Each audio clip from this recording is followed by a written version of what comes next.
Hi, everyone. I am Kelly, and this is Vote Her In. Vote Her In is a collaboration between Two Broads Talking Politics and author Rebecca Sive. And Rebecca is the author of Vote Her In, Your Guide to Electing Our First Woman President, which we very nearly did. Came close to, got the vice presidents, which is amazing. So we are coming at you during Women's History Month, which is great. And I am going to turn this over now to Rebecca, who will introduce our guest. Hi, Rebecca.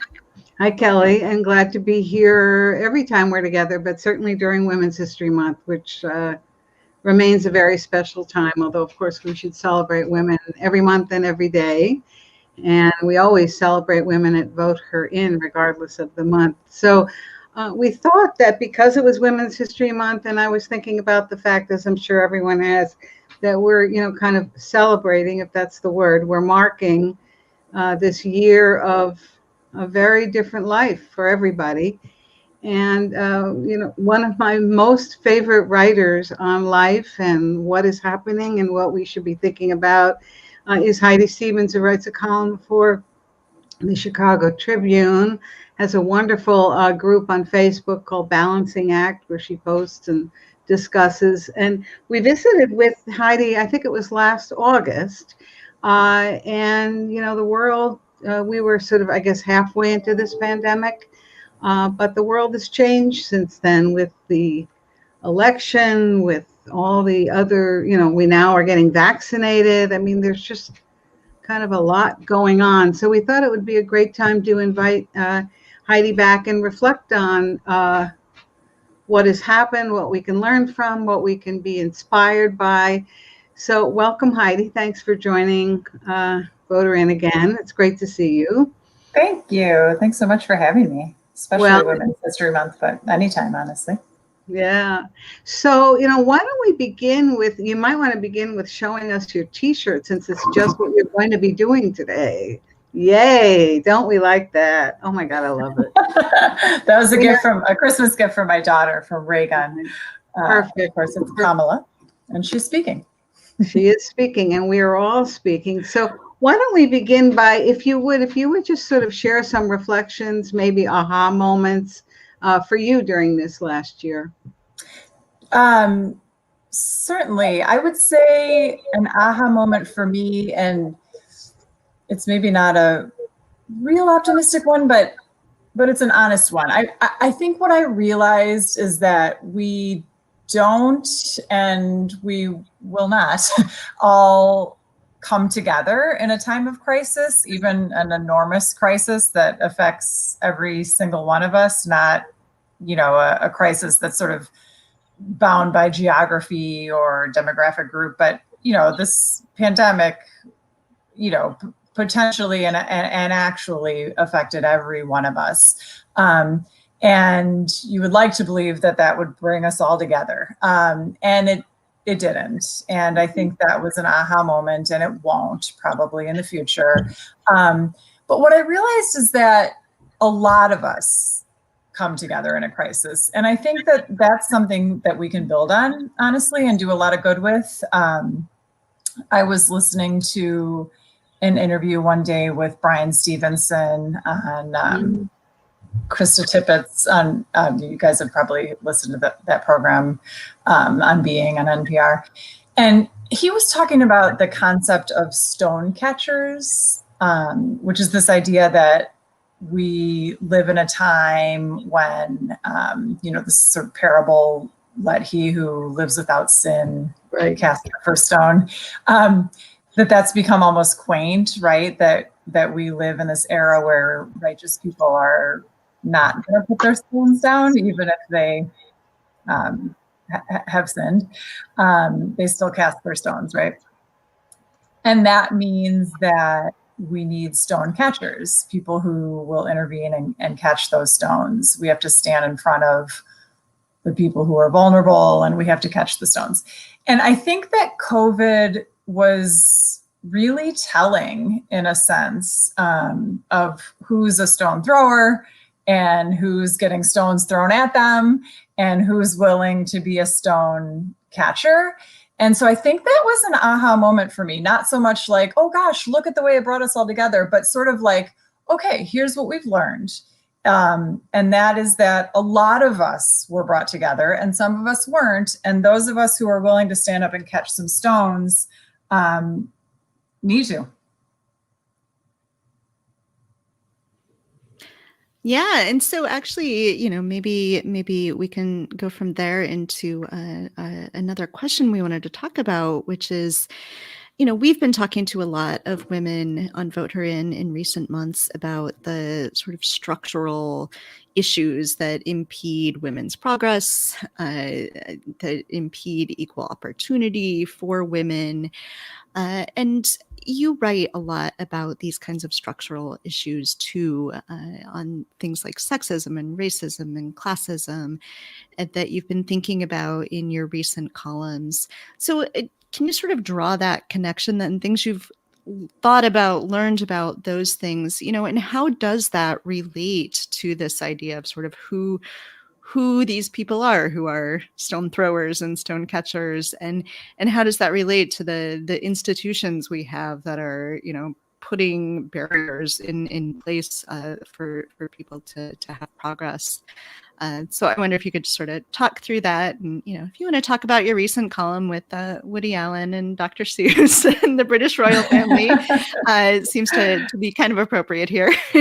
Sure. Well, no, I think that is appropriate. I think that's a good example because I think a lot of what we're reckoning with right now is who we listen to, right? And who we historically have not listened to, and who has been harmed by our failure to listen, right? And so, the column that you just brought up was really inspired by a Junia Belafonte column in the New York Times about why her teenage self gave Woody Allen a pass, and how Allen versus Farrow, this HBO docuseries about Dylan Farrow's sexual abuse allegations against Woody Allen, caused Junia Belafonte to revisit Manhattan in particular, which was a 1979 Woody Allen film that Junia Belafonte, watched more times than she could count and loved. And it really sort of helped shape her ideals about adulthood and how she wanted to inhabit the world. And the plot of the movie, for anyone who doesn't know, is Woody Allen as a 42-year-old man dating a 17-year-old Mariel Hemingway. And that's presented as a love story.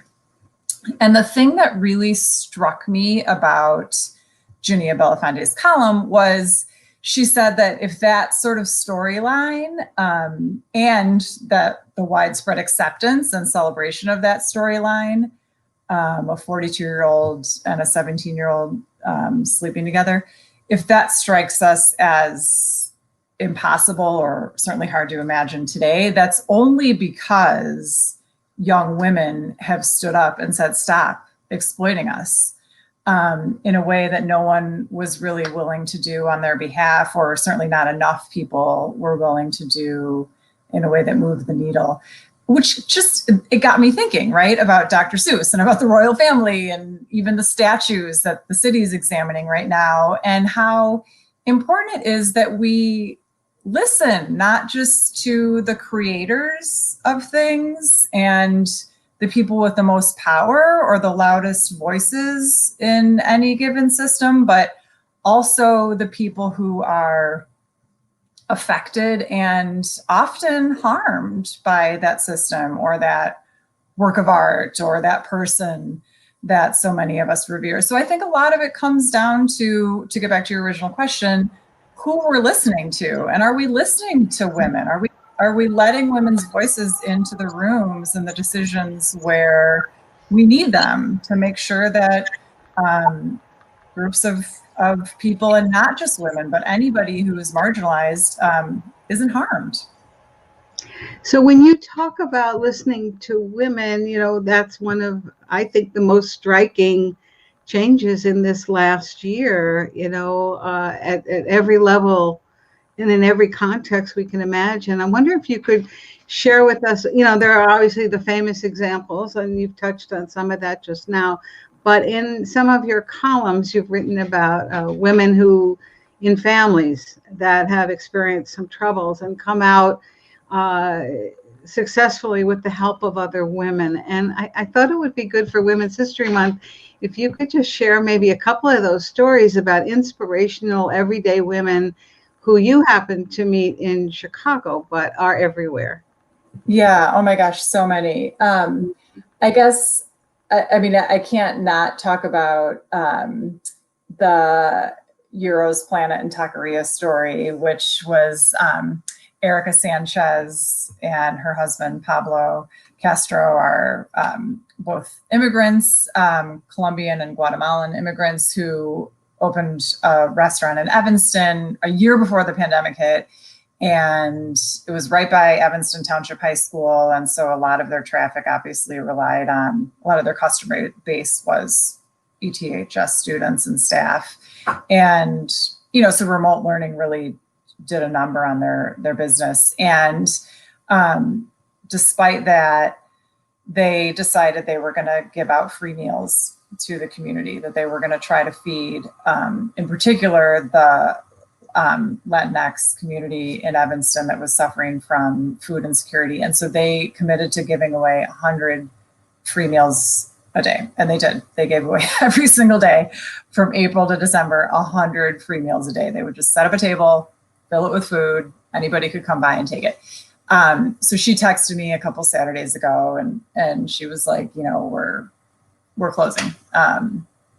We weren't able to make the rent, and traffic's just not getting any better. And so we have to close. And I said, okay, would you talk to me about that for a column? And she said, sure. And in that column, I added a line about this Evanston activist, speaking of phenomenal, powerful women, Nina Caven, who runs the Dear Evanston blog. She had kind of on a whim, total long shot, started a GoFundMe to keep this restaurant open. And she needed to raise 30 grand in 3 days, which who does right now in a pandemic?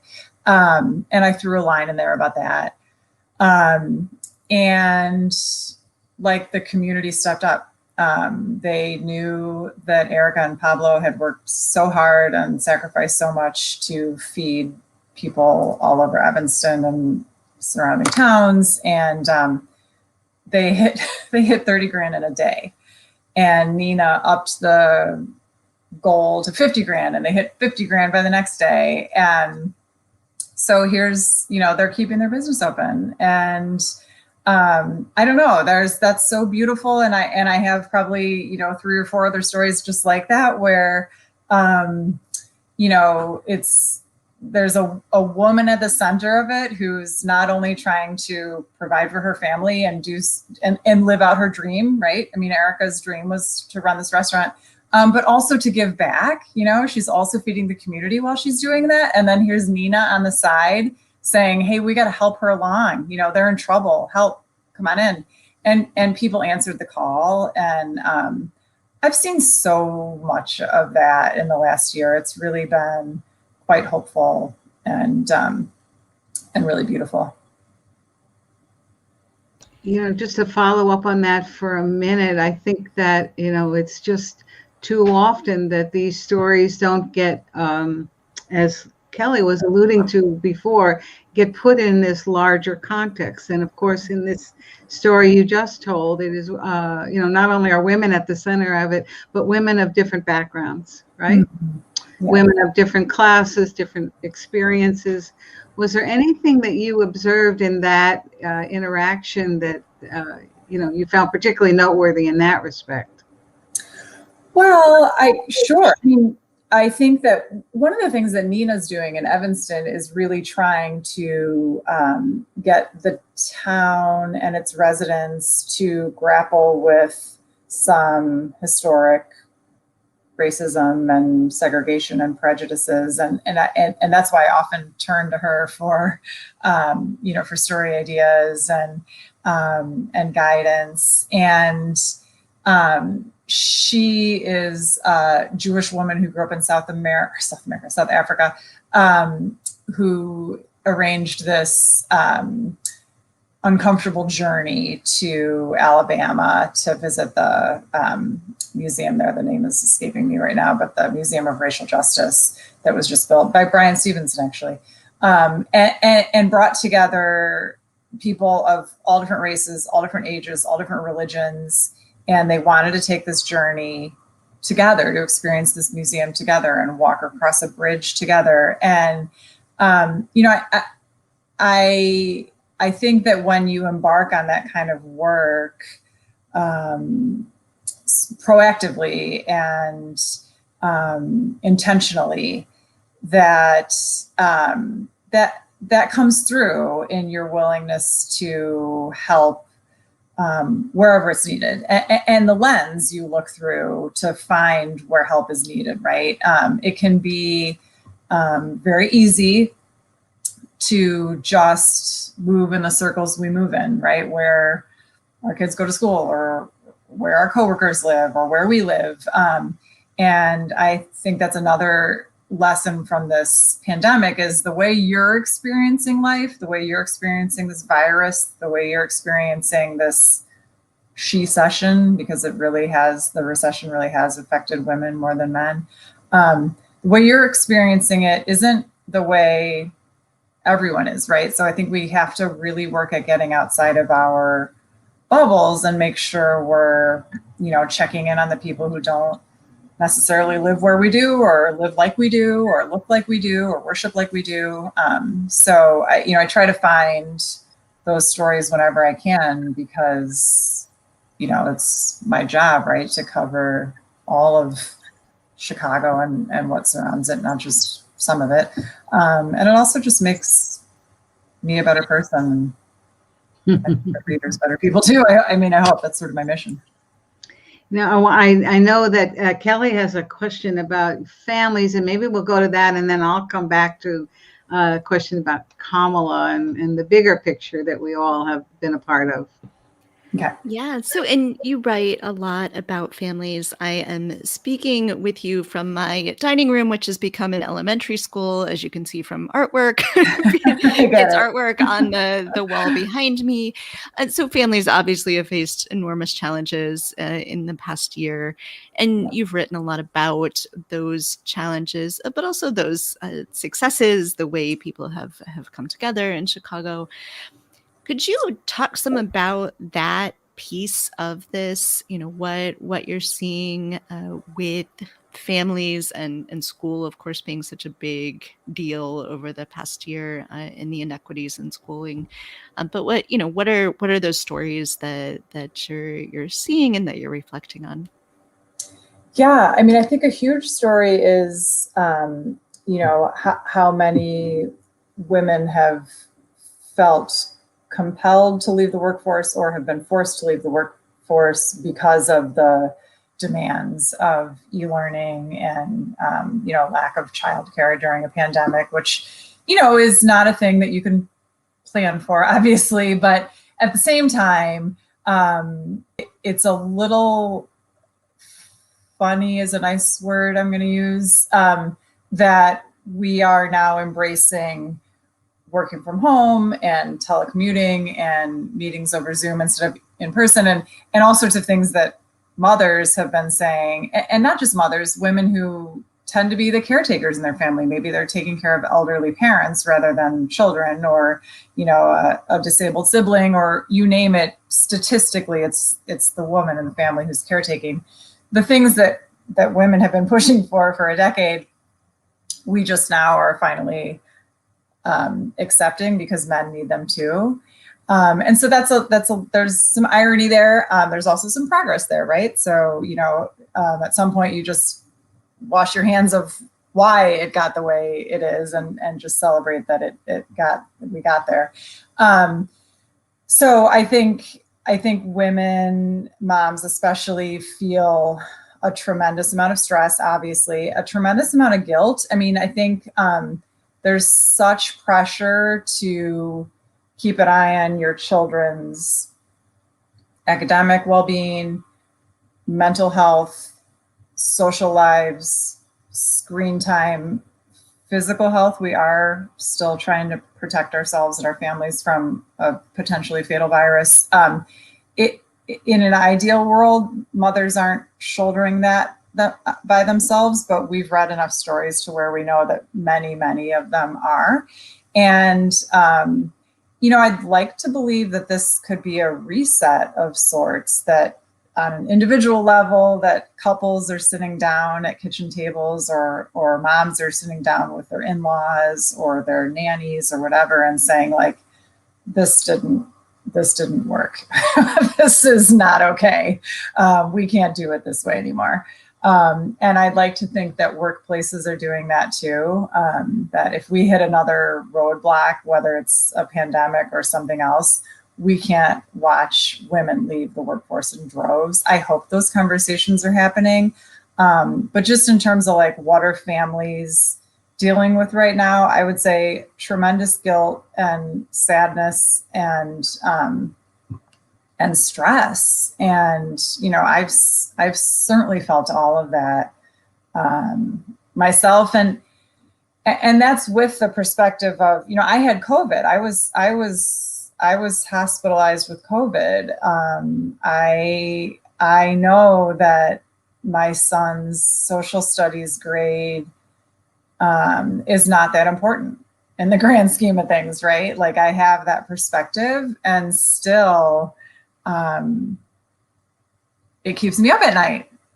Am I doing enough for him homework wise? Have I planned enough safe, masked social outings for him? Should I have him in some other tutoring? Is my daughter getting, that's mom brain. If it makes you feel less guilty, my third grader managed to play hooky 3 times during the winter in the same room as me. Yeah. He was just doing something else on the computer and I didn't realize it. Yeah, we've had that. Yeah. Yeah, you get those emails from the teacher and it's like, oh God. Yeah. And, related to this conversation about what women have experienced, what mothers have experienced, what other women caregivers have experienced. With the election of Kamala Harris, we have, enormous opportunity. She has a worldwide platform, right? Right. To talk about these issues, to make them front and center. And so I'm wondering if you, as you think about the significance of her being there, I think we can all agree that the symbol is great. But if you were whispering in her ear and sharing with her some of what you've shared here, Heidi, what would you say to her about what you think her policy portfolio should look like? What her messaging to the American public should look like? Yeah, no, I think that's a great question. I moderated a panel about this, the pandemic's effect on women in the workforce, and with the CEOs of Chicago Foundation for Women and Women Employed and all these sort of wonderful change makers in Chicago, right? And they talked a lot about advocating for yourself in the workplace, but also for the women around you and the women who are going to come after you. And I think that's a really good theme for Kamala or AOC or Nancy Pelosi or any of these women who are in positions of power right now, to remember that, we need to be pushing for an increase in the minimum wage. We need to be pushing for child tax care credits and better childcare policies and things that keep women in the workforce when things are running smoothly, but also keep them in the workforce when things go sideways. This pandemic taught us how quickly something can go sideways and how you think you're prepared for it and you're truly not. And that will, the two things will feed each other, right? So like the more women you have in office, the more those policies get championed. And the more those policies get championed, the more women you have in office. So it's sort of, you can't wait for one or the other to happen. You've got to be working on them both simultaneously. It's like the Sheryl Sandberg story about like when she worked at Google, not realizing that pregnancy parking was something Google should offer until she was pregnant.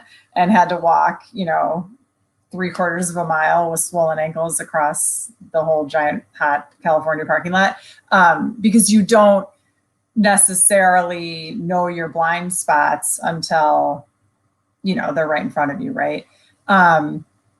And we talked a lot on that panel as well about women as employers, right? So if you're employing someone in your home, whether that's a childcare worker or a housekeeper, that you're paying them a living wage, that you're providing them PPE. You're not saying, oh, you can't come in until you have a mask. No, don't put that on them. Provide them a mask, provide them gloves, that little stuff like that you're also being a good advocate and employer of women too, because statistically most of those jobs do go to women: home healthcare workers, childcare workers, domestic workers.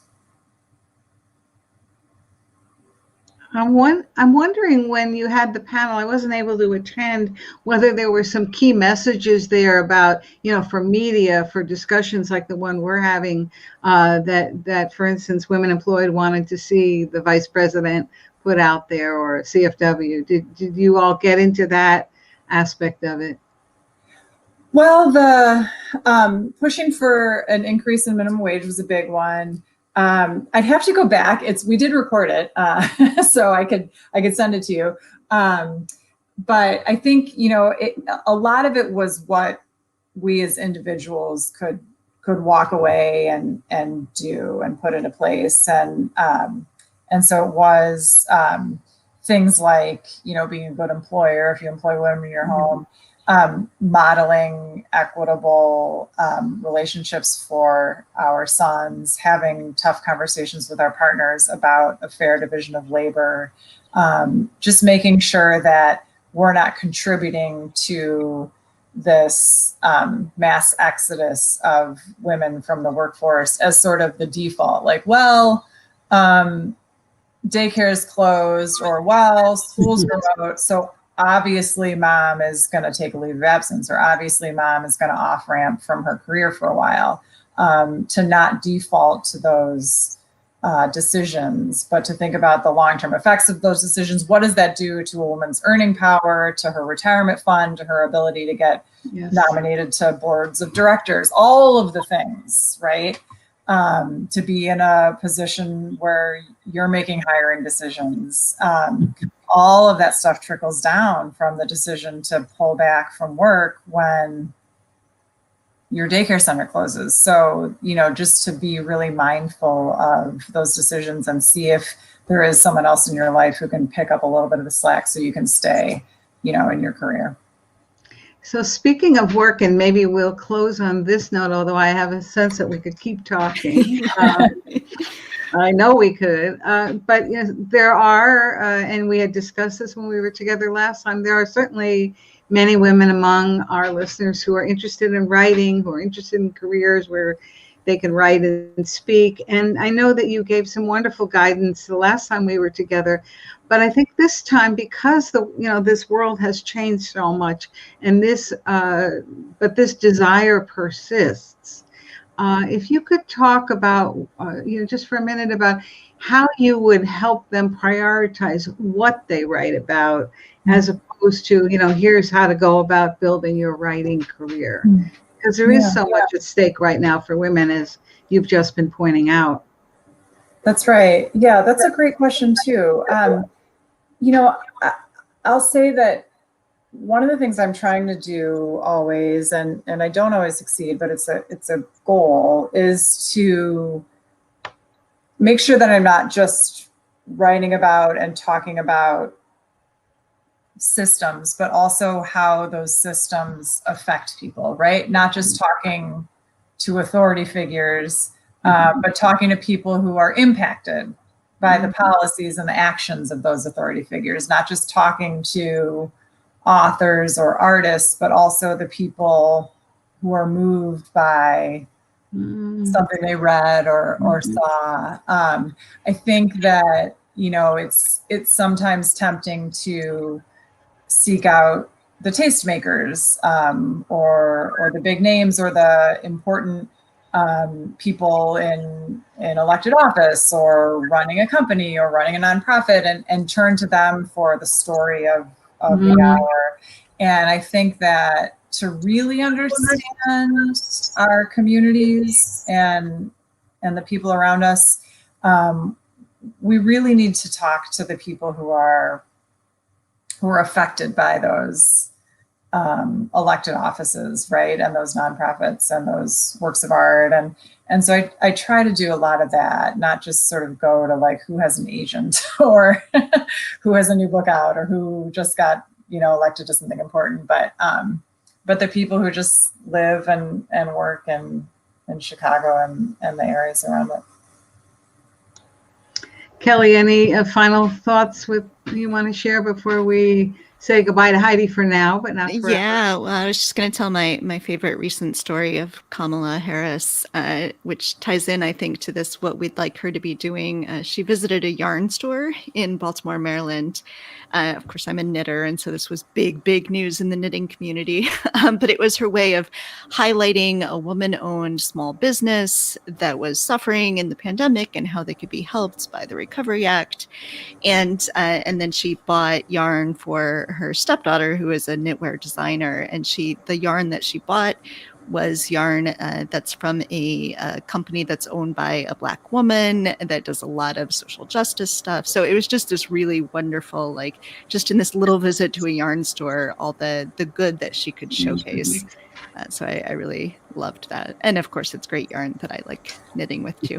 That's awesome.